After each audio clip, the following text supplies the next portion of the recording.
Channel Rajeshwar Gopalganj पर। आज हम लोग पढ़ने वाले हैं कि मानव के शरीर में भोजन कैसे पचता है। आज हम लोग पढ़ेंगे कि मानव के शरीर में, मनुष्य के शरीर में भोजन किन किन अवस्थाओं में, कहाँ सब, कौन से अंग में कौन सा भोजन पचता है। और ये भी आज समझेंगे कि हमारे जो सर्दियों के दिनों में काफ़ी नाक से एक रस द्रव गिरने लगता है, जिसको हम लोग आम भाषा में, देहाती भाषा में पोटा कहते हैं, वो क्यों हो जाता है आज हम लोग अच्छे से समझेंगे। चलिए तो स्टार्ट करते हैं हम लोग। और जो लोग अभी लाइव हैं प्लीज़ वीडियो को लाइक करते रहेंगे और अपने दोस्तों के पास शेयर करते रहेंगे। देखिए हम लोग का मनुष्य का जो भोजन है वो पचना मुख से शुरू होता है। कहाँ से शुरू होता है? मुख से शुरू होता है। मनुष्य का भोजन पचना मुख से शुरू होता है। बहुत से लोग कहते हैं कि पेट में पचता है भोजन, लेकिन पेट में नहीं पचता है। मनुष्य का भोजन मुख से ही पचना शुरू हो जाता है। चलिए अब देखते हैं कि मुख से कैसे कैसे कौन ग्रंथि है, मुख से कैसे कैसे जैसे मुख से हम लोग जानते हैं कि मुख से लार निकलता है। तो लार क्यों निकलता है वो भी समझेंगे, और लार कहाँ से निकलता है वो भी समझेंगे। नाक में से एक द्रव निकलता है, वो किससे निकलता है, क्यों निकलता है, कब अधिक निकलेगा, कब कम निकलेगा, वो सब हम लोग अच्छे से समझने वाले हैं। तो मनुष्य का भोजन पचना मुख से ही क्या होता है, शुरू होता है। मुख से ही भोजन पचना शुरू हो जाता है। मनुष्य के मुख में एक ग्रंथि पाई जाती है जिसका नाम है लार ग्रंथि। क्या? लार ग्रंथि नाम है उसका। मनुष्य के मुख में एक ग्रंथि है जिसका नाम है लार ग्रंथि। इस लार ग्रंथि में से एक पदार्थ निकलता है जो द्रव का रूप में होता है, जीभ के नीचे से निकलता है। उसका नाम है टाइलिन। क्या नाम है? टाइलिन नाम है। क्या नाम है? टाइलिन। टाइलिन का दूसरा नाम लार एमाइलेज होता है। क्या? लार एमाइलेज। क्या? लार एमाइलेज होता है। लार एमाइलेज कहिए या टाइलिन कहिए, जो हमारे जीभ के नीचे से निकलता है और भोजन के साथ मुख के रास्ते से मुख में ही मिल जाता है। और मुख में जब भोजन के साथ मिलता है तो यहाँ पर जो भोजन में उपस्थित होते हैं, जो भी हमारे कार्बोहाइड्रेट उपस्थित होते हैं, हम लोग भोजन करते हैं तो बहुत अनेक प्रकार के भोजन करते हैं। तो हमारे मुख में बहुत से अनेक प्रकार के प्रोटीन होता है, कार्बोहाइड्रेट होते हैं, वसा भी होता है, तेलीय पदार्थ भी, बहुत से पदार्थ होते हैं। तो जो लार एमाइलेज है, जो हमारे लार ग्रंथि से निकलता है, वो क्या करता है, भोजन में जो कार्बोहाइड्रेट है, क्या भोजन में जो कार्बोहाइड्रेट है उसको पचा देता है, और पचा कर क्या बना देता है, तो माल्टोज बना देता है। क्या बना देता है? माल्टोज बना देता है। कार्बोहाइड्रेट को बदल करके माल्टोज बना देता है। माल्टोज को कौन बदलता है? कार्बोहाइड्रेट को माल्टोज में कौन बदलता है? तो उसका नाम है टाइलिन। क्या नाम? टाइलिन। क्या नाम है? टाइलिन। और टाइलिन एक पदार्थ, यहाँ पर हम लोग का नाक है, तो नाक गुहा जिसको कहते हैं, नाक के रास्ते को हम लोग नाक गुहा के नाम से जानते हैं। क्या कहते हैं? नासा गुहा भी कहते हैं। याद रखेंगे, नासा गुहा भी उसे कहते हैं। तो नासा गुहा को हम लोग, नासा गुहा के रास्ते में एक ग्रंथि होती है। नासा गुहा के रास्ते में एक ग्रंथि पाई जाती है यहाँ पर ऊपर में, जिसका नाम है श्लेष्मा ग्रंथि। क्या? श्लेष्मा। आगे वाले आ गया। तो नाक में यहाँ पर देखिए, नाक के ऊपरी छोर पर यहाँ जो ग्रीन कलर से रंग है, नाक के रास्ते में ही ऊपर, नाक जो रास्ता है, जो जिसको नासा गुहा कह रहे हैं बायोलॉजी के भाषा में, तो उसी नाक के ऊपर वाले भाग में एक ग्रंथि होती है जिसको श्लेष्मा ग्रंथि कहते हैं। श्लेष्मा ग्रंथि से क्या होता है, तो श्लेष्मा ग्रंथि से एक द्रव निकलता है। क्या निकलता है, एक द्रव निकलता है। क्या निकलता है, द्रव निकलता है। ये द्रव चिपचिपा होता है, याद रखेंगे। ये द्रव कैसा होता है, चिपचिपा होता है। क्या होता है, चिपचिपा होता है। क्या होता है, चिपचिपा होता है, ठीक है ना, चिपचिपा होता है।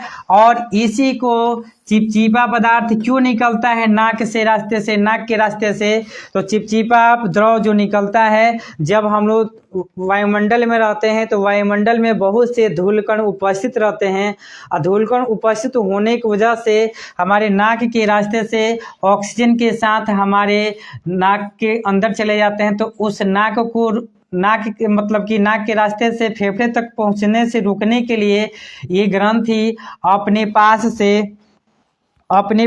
से एक चिपचिपा द्रव निकालती है, ताकि उसमें जो धूलकण गए हैं नाक के रास्ते से वो चिपक जाए, और चिपकने के कारण ही वहाँ पर धूलकण रुक जाते हैं।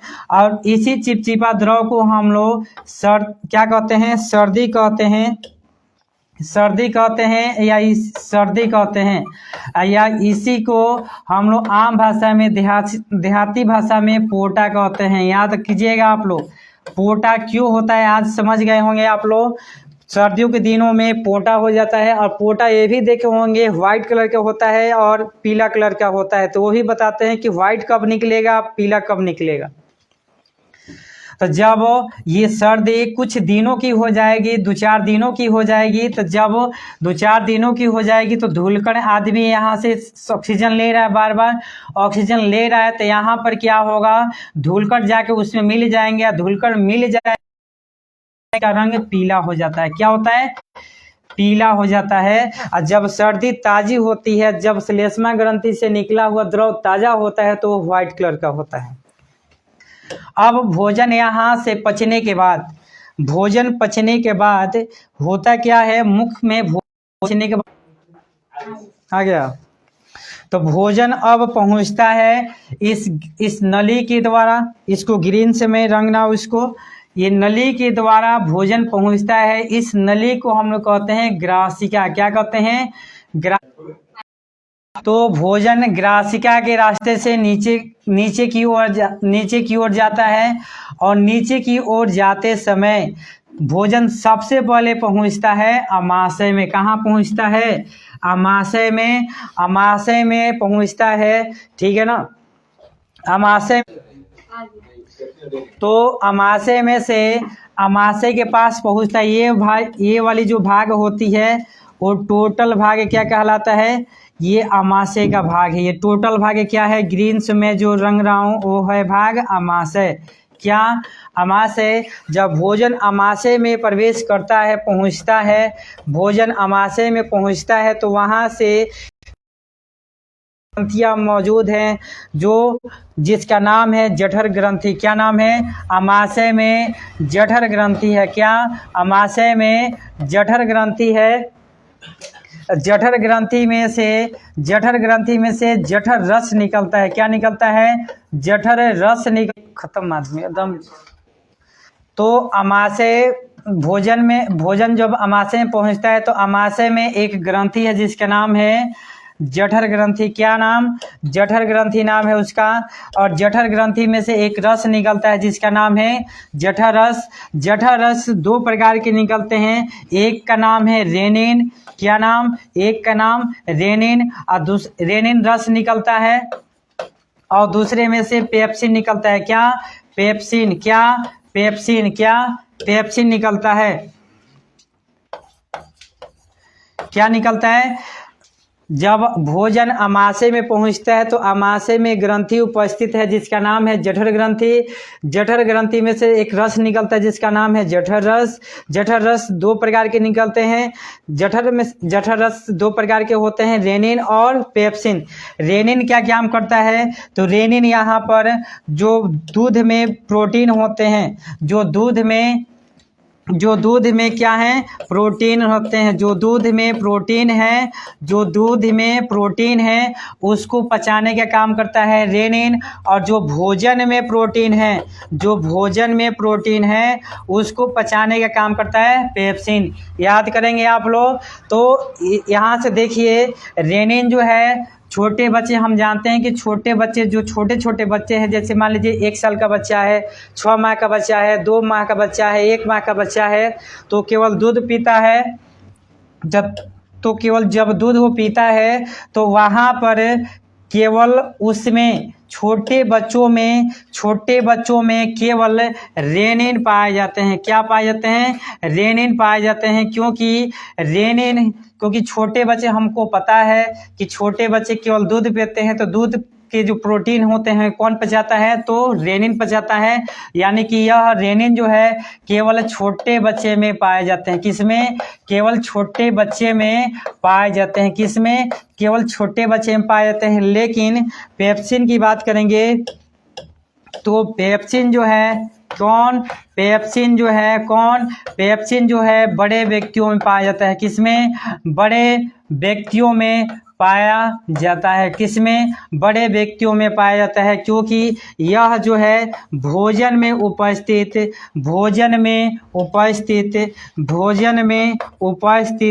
प्रोटीन को पचाने का काम करता है। कौन? पेप्सिन। और दूध में उपस्थित प्रोटीन को पचाने का काम करता है रेनिन। ये दोनों चीज़ें किस में उपस्थित होती हैं?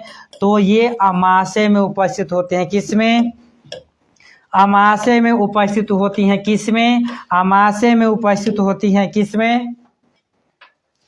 अमाशय में उपस्थित होती हैं। याद हो गया होगा आप लोग को। यानी कि अमाशय में एक ग्रंथि उपस्थित है, जठर ग्रंथि। क्या नाम? जठर ग्रंथि। क्या नाम? जठर ग्रंथि। क्या नाम? जठर ग्रंथि। क्या नाम? जठर ग्रंथि। जठर ग्रंथि में से जठर रस निकलेगा। जठर रस 2 प्रकार के, रेनिन और पेप्सिन। रेनिन दूध के प्रोटीन को पचाने का काम करता है।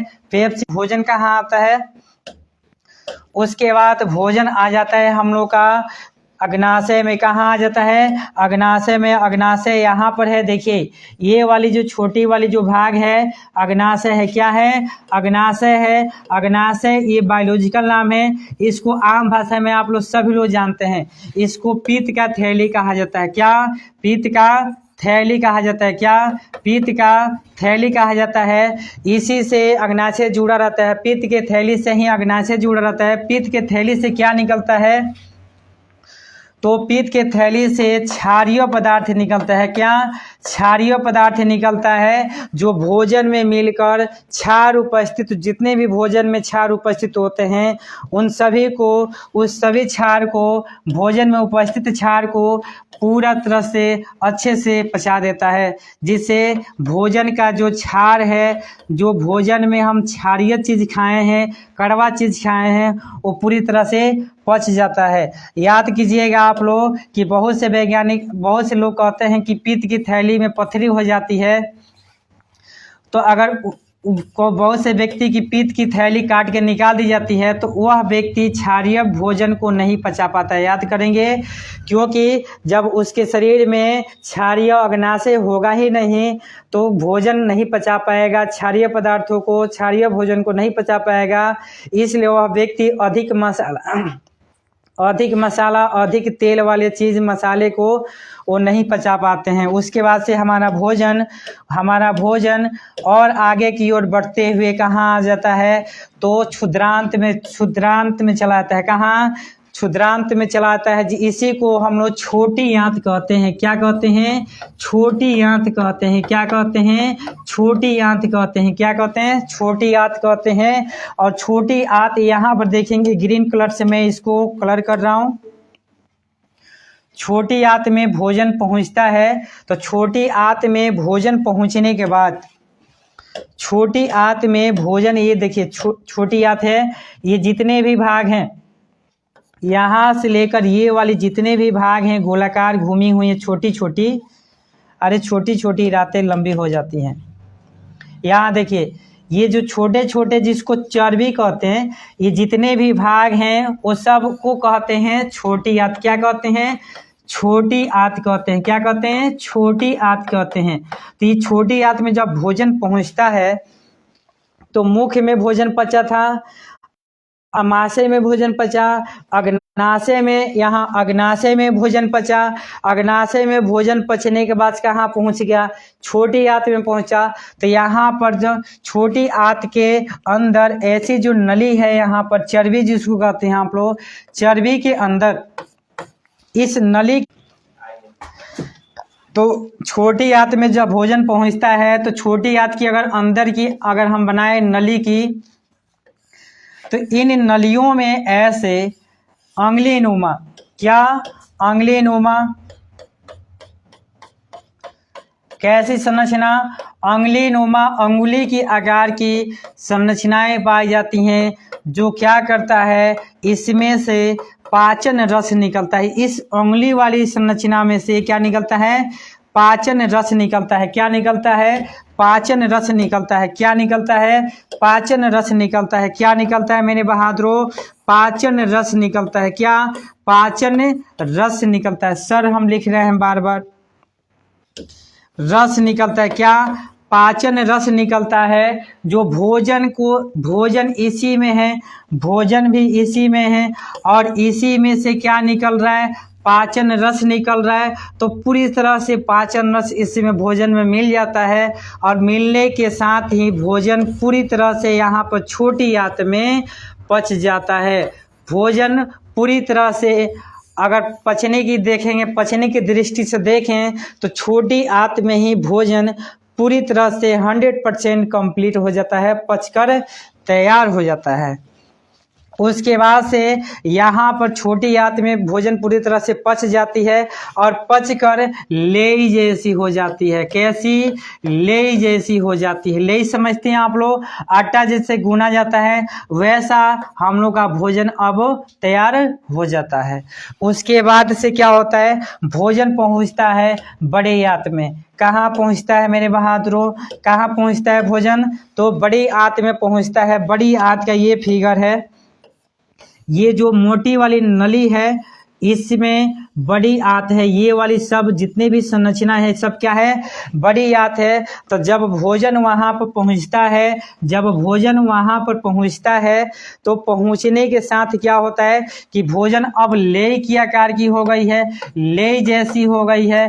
तो लेई जैसी हो गई है भोजन, तो ये आगे नहीं बढ़ पाता है। तो होता क्या है कि बड़ी आंत में, जिसका नाम यहाँ पर दिया गया है बृहदान्त्र, जिसको कुलान कहते हैं या उसी को बड़ी आंत भी कहते हैं, तो लेई जैसी जब हो जाती है, कठोर हो जाती है, थोड़ा ठोस हो जाती है हमारी भोजन पचकर, तो उस समय क्या होता है कि बड़ी आंत में संकुचन होता है।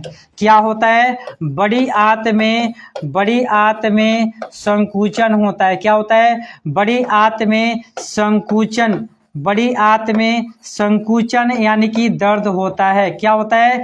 दर्द होता है, और एक विशेष प्रकार की बल लगती है, एक विशेष प्रकार की बल लगती है, जिसकी वजह से भोजन आगे की ओर खिसक जाता है, जिसके वजह से भोजन आगे की ओर खिसकते हुए हमारे मूत्र गुहा यानी कि जिसको हम पैखाना के रास्ता कहते हैं, वहाँ पर पहुँच जाता है, और वहाँ से हम लोग के शरीर से बाहर हो जाता है। और बड़ी आंत में ही जो पौष्टिक तत्व हैं, पानी अलग हो जाता है और ठोस अलग हो जाता है।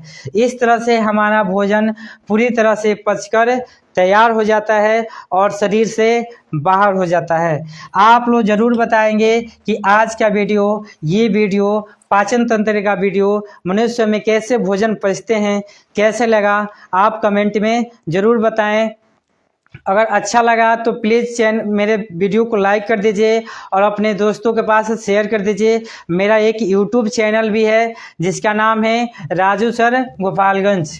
याद करेंगे आप लोग, मेरा एक यूट्यूब चैनल भी है जिसका नाम है राजू सर गोपालगंज। अगर ऐसा वीडियो देखना चाहते हैं, अच्छे से विस्तार से समझना चाहते हैं, तो आप इस वीडियो पर, इस चैनल पर जाइए और वहाँ पर कुछ पढ़ सकते हैं, कुछ सीख सकते हैं, कुछ नया चीज़ें देख सकते हैं। कैसा लगा? अगर आप मेरे क्षेत्र के हैं तो आप मेरे ऑफलाइन क्लास में भी अपने बच्चे का और अपना खुद का नामांकन करा सकते हैं। नया बैच फरवरी 15 से शुरू होने वाला है।